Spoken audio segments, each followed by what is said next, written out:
امریکا د غنی په وړاندې یو بل جدي قدم پورته کړ. سلام، وخت مو بخیر. د افغان پلس چینل تازه او مهمه ویډیو ته ښه راغلاست. هیله ده چې ویډیو را سره تر پایه وګورئ. د خبری پاڼې د خبر له مخې د افغانستان پخوانی ولسمشر اوس په عربي متحده اماراتو کې ژوند کوي، مګر له تګ ناڅاپي تېښتې تر اوسه پورې کابل او هیواد کړیږي. د اشرف غني د تېښتې سره داسې راپورونه خپاره شول چې ښکاره کوي د تېښتې پر مهال د افغانستان د ملت له خزانې څخه د 1.9 میلیونه امریکایي ډالر هم غلا کړي او له ځان سره یې تښتولي دي. اوس تازه د امریکا متحده ایالاتو کې د اشرف غني د محاکمې غوښتنه شوې ده.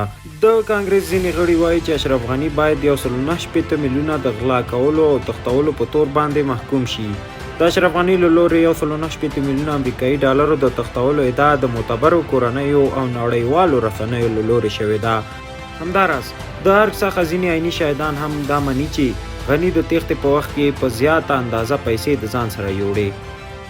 داسې ښکاري چې د امریکا کانګرس په دې مسله کې جدي دی او د اشرف غني لوی شرم د نړیوالو په وړاندې ثابتول غواړي.